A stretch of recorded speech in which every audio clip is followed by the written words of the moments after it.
Bonjour, je suis M. Ndolan Sen, tuteur en mathématiques 1, analyse, donc option sciences économiques et gestion. D'accord? Donc je suis chargé de vous présenter les travaux dirigés de mathématiques 1. Donc pour aujourd'hui, cette première vidéo, on va commencer par les fonctions d'une variable réelle. On va d'abord voir les prolongements.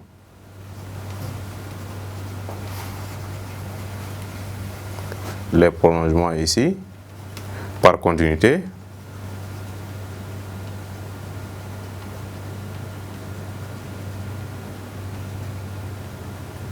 Alors, pour les prolongements par continuité, quand est-ce dit-on qu'une fonction f est prolongeable en un point x0?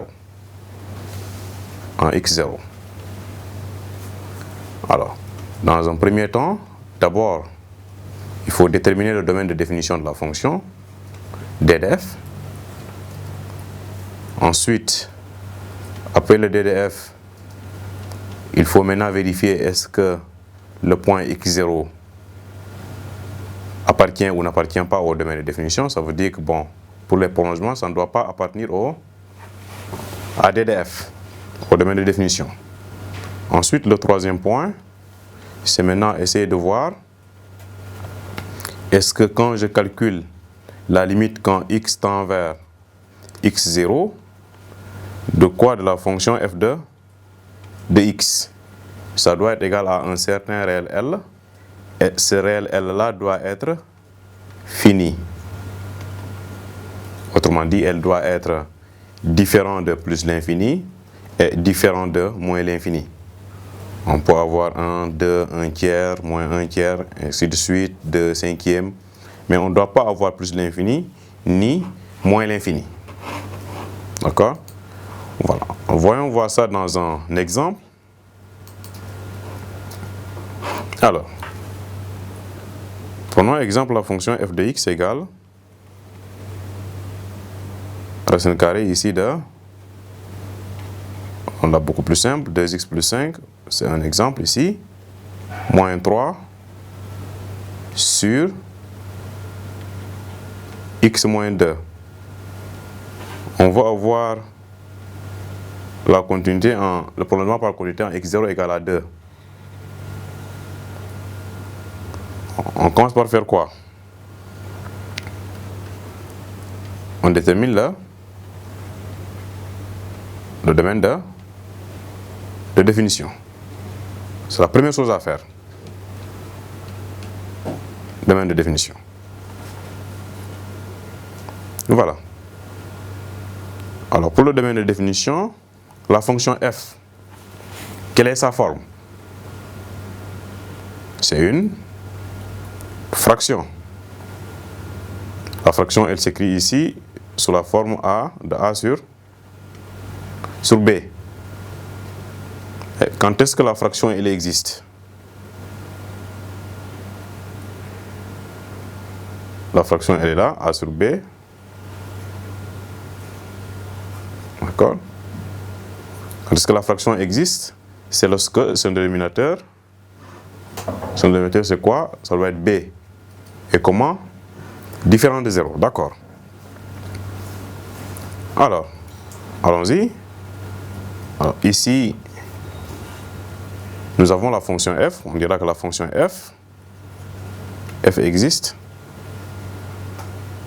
Alors, si et seulement si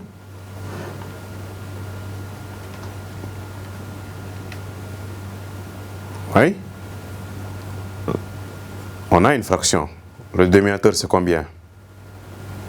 C'est x moins 2. Elle doit être comment? Différent de 0. Pourquoi? Parce que c'est une fraction. Ensuite, je regarde au niveau du numérateur. D'accord? Au niveau du numérateur, ici, le numérateur, c'est quoi? Dans le numérateur, il y a la présence d'un radical. Le radical, c'est combien? C'est racine carrée de 2x plus 5. Et quand est-ce que le radical existe? Alors, le radical existe si et seulement si ce qui est à l'intérieur du radical est supérieur ou égal à 0. Ce qui est à l'intérieur du radical, c'est quoi? C'est 2x plus 5. Elle doit être comment? Supérieur ou égal à 0. D'accord? Supérieur ou égal à 0. Maintenant, ici, ensuite, on va résoudre cette équation. D'accord? Pour la résolution de cette équation-là, pour la première, ici, qu'est-ce qu'on doit avoir? On doit avoir x différent de 2. Pour la deuxième, on doit avoir x supérieur ou égal à moins 5 demi. D'accord? Ensuite, on va essayer de représenter ça dans une droite graduée pour voir qu'est-ce que ça nous donne. Alors, la première ici, on avait quoi? Ici, on a ça. C'est la droite graduée. Ici, on met quoi? Moins l'infini. Et là, on met plus l'infini. D'accord? Ensuite, quels sont les points particuliers dont on avait? On avait moins 5 demi, qui vient le premier. Ensuite, le suivant, c'est 2. D'accord? On avait x différent de 2. Donc, on va barrer sur le 2. Ici. On barre sur le 2. Ensuite, l'autre, c'est x supérieur ou égal à moins 5 demi. On met un crochet sur le moins 5 demi. Ensuite, on va barrer derrière moins 5 demi. D'accord? Maintenant, pour le domaine de définition, qu'est-ce qu'on fait? On va lire. D'accord? Ce qui implique ici que DDF égale, oui, la partie non barrée. Ici, on a moins 5 demi jusqu'à 2. Comme 2 est barré, donc je vais exclure ici. Je reprends encore à 2, union 2 jusqu'à plus l'infini. D'accord? Alors, c'est ça le domaine de définition de la fonction. Ça, c'est la première partie à faire ici. D'accord? Voilà. C'est la première partie. DDF. Ensuite, la deuxième. Donc, on va essayer de voir est-ce que x0 appartient au domaine de définition. x0, c'est combien? Donc, c'est 2. Est-ce que ça appartient au domaine? On voit que là, le 2 est exclu ici. Le 2 aussi est exclu là. Donc, on voit ici que le 2 n'appartient pas au domaine de définition de la fonction. N'appartient pas à DDF. D'accord? N'appartient pas à DDF. Pour le deuxième point. Ensuite, comme le deuxième point est vérifié, on va essayer de voir pour le troisième point. Ça concerne les calculs de limite. D'accord? Alors, on calcule la limite ici. La limite de quoi? La limite quand x tend vers de quoi? De la racine carrée ici de 2x plus 5 moins 3 sur x moins 2. D'accord? Alors, quelle est la méthode qu'on va utiliser ici? Ouais. Utiliser l'expression conjuguée. L'expression conjuguée. L'expression conjuguée de quoi? Du numérateur. Et moi, ici, je ne vais pas utiliser l'expression conjuguée du numérateur. Donc, je vais vous montrer ici une nouvelle méthode de calcul de ces genres de fonctions-là, à la limite de ces fonctions-là. Alors, qu'est-ce qu'on fait? Donc, je vais essayer d'utiliser l'expression comment on l'appelle? La formule du nombre dérivé. La formule du nombre dérivé, c'est quoi? Alors, je définis ça d'abord ici. La limite quand x tend vers x0 de quoi? Une fonction h de x moins h de x0 sur x moins x0.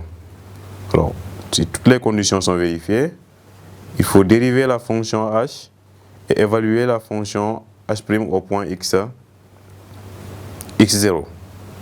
Donc c'est ça qui nous donne la valeur de la limite. Alors, qu'est-ce qu'on fait ici? On essaie de voir est-ce que toutes les conditions sont réunies.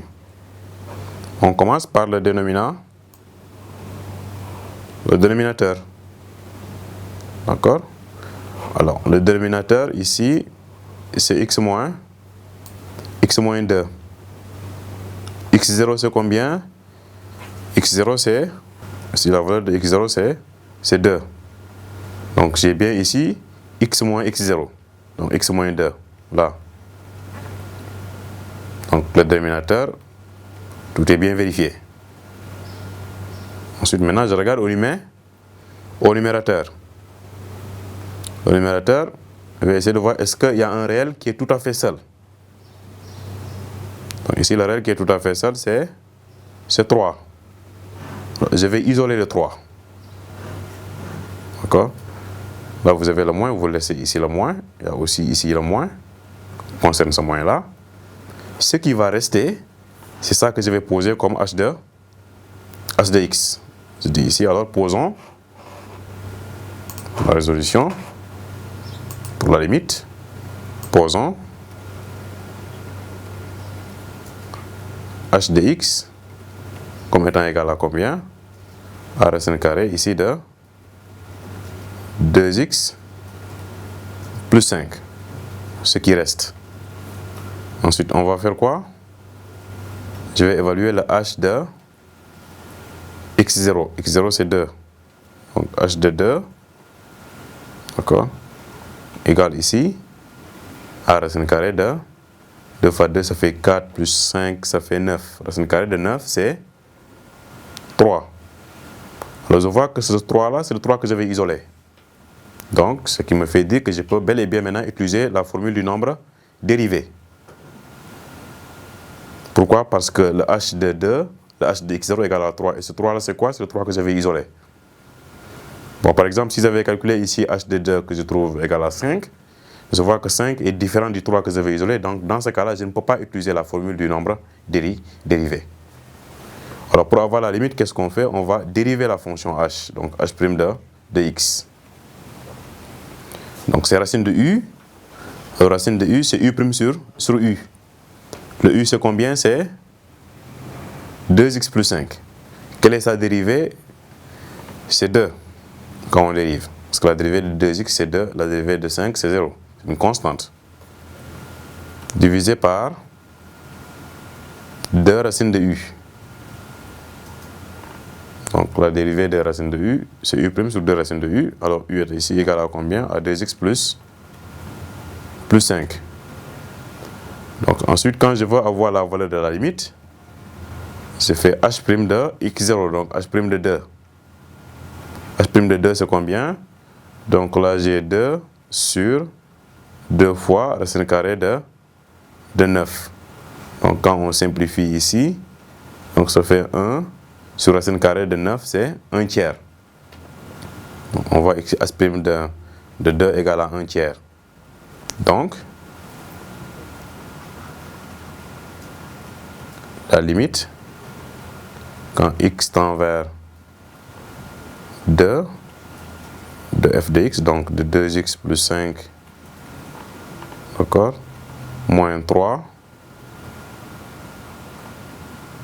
sur x moins 2, c'est bien égal à 1 tiers. Maintenant, je vais voir est-ce que le 1 tiers là, c'est quelque chose qui est fini. D'accord? Là. Est-ce que c'est fini? Oui. Puisque c'est 1 tiers, c'est différent de plus l'infini et différent de moins l'infini. D'accord? Donc ça, c'est bel et bien fini. Voilà. Comme c'est fini, on voit ici que toutes les trois propriétés maintenant sont vérifiées. Parce que j'ai déterminé le domaine de définition. Ensuite, j'ai vérifié est-ce que x0 n'appartient pas au domaine de définition. On a trouvé que x0 n'appartient pas au domaine de définition. Ensuite, on a calculé la limite. Et lorsqu'on a calculé la limite, on a trouvé un tiers. Et on voit ici qu'un tiers, c'est quelque chose qui est fini. Donc, comme elle est finie, alors je dirais que la fonction f est prolongeable par continuité. Donc, alors, f est prolongeable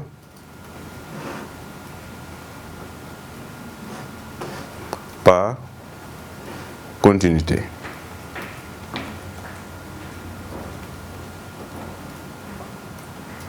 Donc, en quoi?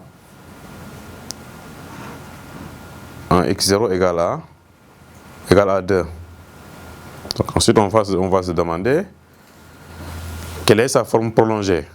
Et sa forme prolongée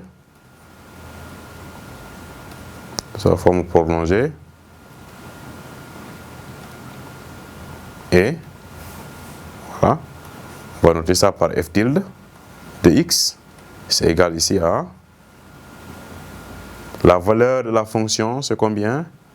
C'est racine carrée ici de 2x plus 5 moins 3 sur x moins 2. C'est ça la valeur de la fonction f de x.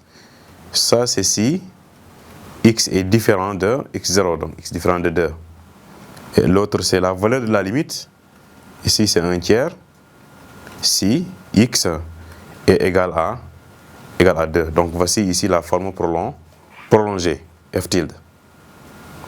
À chaque fois qu'on me demande la forme prolongée, c'est la valeur de la f de x, c'est la valeur de la fonction f lorsque x est différent de x0, et la valeur de la limite lorsque le x est égal à x0. Alors, comme exercice d'application ici, donc vous pouvez prendre cet exercice-là. Ici, exercice 1. Donc, étudier ici le prolongement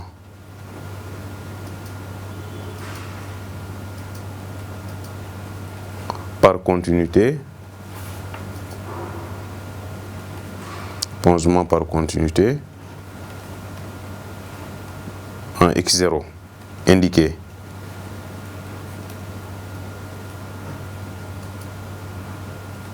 D'accord? Bon, la première fonction que je prends, c'est f de x égale à racine carrée ici de x plus 4 moins 2 sur x. Bon, je vous donne x0 ici comme étant égal à combien? X0 égale à, bon, mettons ici 0, oui, c'est bon, oui.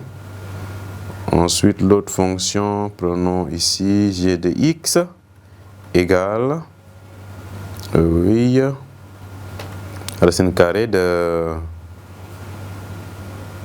mettons ici x plus 6, d'accord, moins 3 sur x moins 3. Ici, x0 égale à 3. Voilà, ce premier exercice d'application-là, vous allez me rendre ça, vous allez nous rendre ça donc, au niveau du forum de partage. D'accord? Forum de partage 1. Donc, vous traitez l'exercice. Ensuite, vous scannez le papier. Donc, quand vous finissez à scanner le papier, donc, vous mettez joindre papier dans un nouveau message. Donc, au niveau du forum de partage, ensuite, les tuteurs passeront pour corriger ces exercices-là. Ce sont des exercices d'application. Directement, les applications directes de ce qu'on vient de faire sur les prolongements par continuité. Et bon, là aussi, vous étudierez le prolongement par continuité et aussi vous donnerez la forme prolongée pour cet exercice d'application-là. Voilà. Maintenant, ensuite, on passe à un autre sujet, donc sur la continuité. Donc, la continuité d'une fonction en un point x0. Quand est-ce qu'on dit que la fonction f est continue en x0? D'accord? Vous avez la définition au niveau de votre cours. Mais ici, nous allons directement passer à un exemple. Donc, prenons ici une fonction f, soit f une fonction. D'accord? On dit que f est continu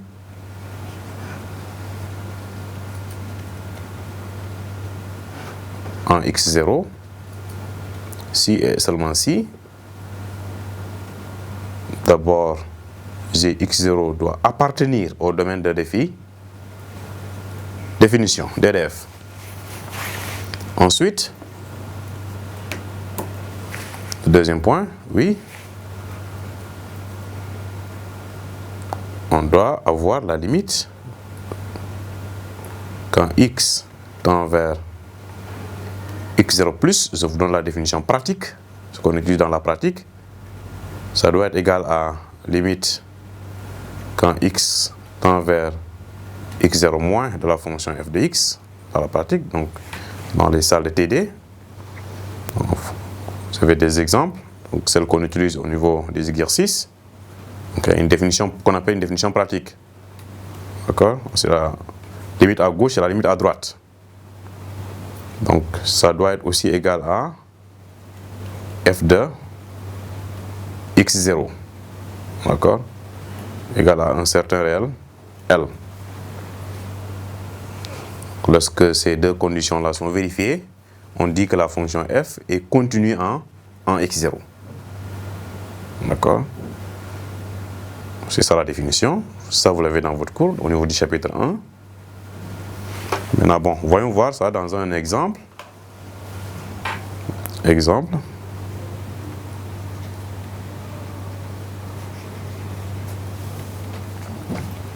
Étudier la continuité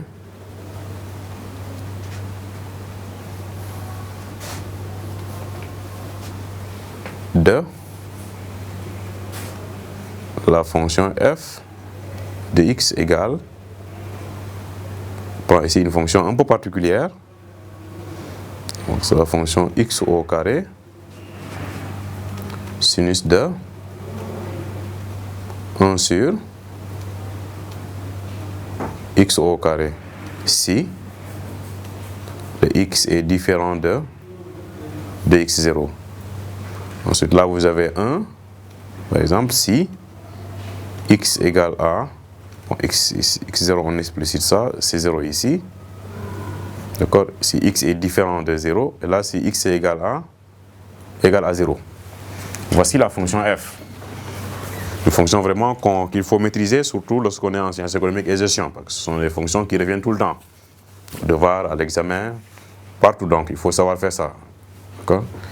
Alors, en quel point la continuité, il faut que je l'indique d'abord en x0 égale à 0. C'est là où je vais faire l'étude de cette continue, de cette fonction-là. Allons-y. Les étudiants du groupe 3 et du groupe 4, les Yima d'Enfa, les Haoulatou, vont me dire, on commence d'abord par déterminer le domaine de définition. DDF. Aussi Chérif Diao, qui vraiment savait faire ces genres de fonctions-là. Donc DDF, on commence d'abord par le domaine de définition. La fonction qu'on a ici est une fonction un peu particulière. Hein? La fonction est définie par raccordement. La fonction f. Alors pour les fonctions qui sont définies par raccordement, bon, c'est pas parce que x est égal à 0 et x est différent de x0 qu'il faut dire que c'est égal à r, non. Alors comment on procède? On procède toujours comme ça. On dit bon, posons. Bon, la première partie de la fonction, on a combien de conditions? 2 conditions. Donc, on subdivise la fonction en 2 parties. La première partie, on va la poser comme f1 de x égale à quoi? Égale à x au carré sinus de, donc pour moi, 1 sur x au carré. si la condition x est différent de 0. C'est ça la première condition. Alors, je vais dire f1 existe. f1 existe si et seulement si. Je regarde d'abord ce qui se passe à l'intérieur de la fonction elle-même, f1. Ici, vous avez un polynôme. Le domaine de définition des polynômes, c'est R. X au carré est défini dans R. Donc, il n'y a pas de contrainte ici. Ensuite, on a la fonction sinus. Le sinus aussi, c'est défini dans R. Mais le problème ici, c'est que c'est à l'intérieur de la fonction sinus. À l'intérieur de la fonction sinus, nous avons une fraction. Et quand est-ce que la fraction existe?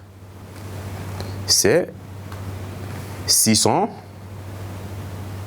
dénominateur c'est combien? C'est x au carré, elle doit être comment? Différent de 0. Maintenant, j'ajoute et la condition. La condition, c'est quoi? C'est x différent de 0. J'ajoute la condition. X différent de 0. Donc, x au carré est différent de 0. Donc, ça signifie que x est différent de 0 aussi. Et toujours la condition x différent de 0. Donc, ça, je peux simplifier ça en disant que c'est x différent de 0. Là. Donc, le domaine de définition DDF, DDF1, ce qui implique ici que D de F1 égale, donc c'est l'ensemble des réels, sauf, voilà, 0. R privé de 0. D'autres qui sont très compliqués, selon moi, bon, vous pouvez aussi écrire, bon, je blague, hein, c'est de moins l'infini, vous pouvez faire ça, 0, on ouvre, union, 0, plus l'infini. Soyez le plus simple possible, hein. On fait des maths pour sciences économiques et gestion, donc c'est pas l'appel vraiment de prendre des choses très compliquées. Moi, je n'aime pas des choses compliquées. Soyez simple. D'accord? Donc ça, c'est DDF1. Maintenant, comme on avait une fonction qui est définie par raccordement, d'accord? Ça, c'est la première partie. Maintenant, la deuxième partie, on va la poser comme la fonction f2.